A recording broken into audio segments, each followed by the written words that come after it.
Two more COVID-19 patients have been discharged in Enugu State. The state government announced that the two discharged patients are cases number 5 and 9, a woman and her daughter, who returned from Lagos. However, the state has recorded 3 new positive cases, bringing the total number to 15, with 9 active and 6 discharged cases. According to the Commissioner for Health, Professor Ikechukwu, the 3 new cases are said to have violated the interstate boundary order. In the last few days, the government has visited interstate boundaries to monitor compliance, distributed free face masks, amongst other things. To shed more light on what the government is doing in that regard, we're being joined by the Enugu State Commissioner for Health, Professor Ikechukwu Obi. A pleasure having you with us on the program. Oh, the pleasure is also mine. Okay, monitoring of interstate boundaries. Good afternoon. Monitoring of interstate boundaries has been going on for a while now, but how many border points are being manned at the moment? Now, I must tell you honestly, we have the regular boundary points, and then you could also say that we have the irregular ones. But I can assure you that all the boundary points in Enugu are currently being manned. All of them are currently being manned because all the boundary points have been identified, and the local government areas that are those boundary points have been identified. So they are all being manned because local government chairmen are part of this process. So I can tell you very well that categorically that all our borders are being manned in Enugu State. Well, Prof, what are your observations at the interstate boundaries? Any observations you'd like to share with us? I must be real with you. I have visited some of these interstate boundaries, and then my observation is that our people are complying with the instructions, especially with our people who are there. Because like I said before, the local government authorities are working closely with the security operatives. They are working with the local vigilante, working with the town unions, president generals, and so many other groups. So what they are doing with the rule and the laws at the borders, and that's my observation for every time I have visited. Are there plans to tighten border security, seeing the new cases were imported? Yes, you can be sure of that. You can be sure of that. We have been reporting that some of the cases that have been coming in are those who have found a way to evade our dragnets. So you can see that what happens with every plan is that every plan, even as you're implementing it, you constantly need to evaluate your plans and then look for possible gaps that appear in the metrics of what you set up. So what we are doing is we're ensuring that we continue to meet. The governor has led several meetings, several review meetings to look over the processes that are operating at the borders. Yes, we definitely are planning to tighten the gaps that have been observed. How many violators of the interstate travels were subjected to tests, and how many more results are being expected?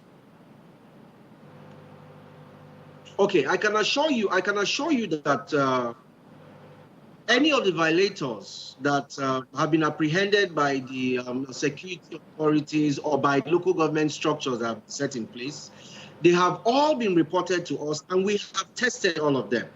We have at least collected samples and then sent the samples to the reference laboratories that are supposed to work on these samples and give us results. By my records, I think we are still waiting for about 14 results. But I am not saying that these 14 results are only of the violators. We are waiting for about 14 results of those who have violated the interstate boundary restrictions and those that are contacts that have been traced in our response to this COVID-19. Well, depending on the results, are the violators going to face any kind of punishment? Punishment. Oh, okay. Let's put it this way. First of all, for me as a medical doctor and then the Commissioner for Health, I will first of all be interested in the health of this individual. So I will look into the health situation and so on. I can assure you that since there is an interstate restriction, these people have violated laws, and I'm very sure that the law will take its course concerning these people. The law will definitely take its course concerning them. Now, beyond distributing 1 million face masks, what's the compliance level to wearing those face masks, plus other physical distancing measures? Let me state categorically, there is something that we must understand. Human beings are higher individuals, and there is a concept called behavioral change. And I have had to teach behavioral change communication for several years now.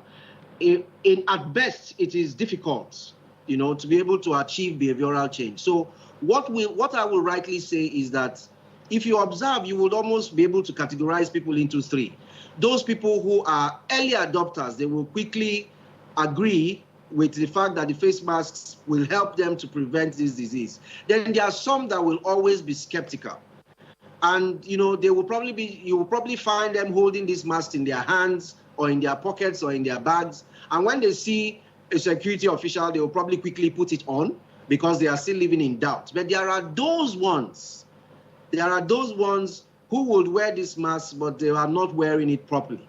So honestly speaking, people need to be advised to be able to wear the masks and then wear the masks properly. That is ideally something that is very important for us to do. It is an individual responsibility because you see, when you wear these masks, you are protecting yourself and then you are protecting others also, which will include your loved ones. So I will take this opportunity to appeal to people to not just wear the masks, but wear the masks appropriately. Let's bring this conversation home now. Going forward, what else is the Enugu state government doing to nip this spread in the bud? The Enugu state government has done so much already. They have provided equipment, they have made isolation and treatment centers available. The Enugu state government has helped the health workers, even improve their welfare by giving them insurance, by making increases in their salaries, imputing the 30% increase in the minimum wage, 30% the increase in the minimum wage, and so much more. And I can tell you that even as the response is ongoing, as we keep feeding back the information to our own governor, Right Honorable Dr. Fine, what happens is that he gives listening ear and always looks into the request that we make. Right now, we need to increase on some of the on the things that have already been provided because this is lasting longer than we had anticipated. We are actually now putting our requests together again to get a further approval from our government as he has requested that we. So we are confident that in Enugu State, our government is very willing and complying with what the Ministry of Health needs to be able to put this COVID-19 behind us. That's a good way to end the conversation. Commissioner for Health in Enugu State, Professor Ikechukwu, it will be a pleasure sharing your thoughts with us on the program.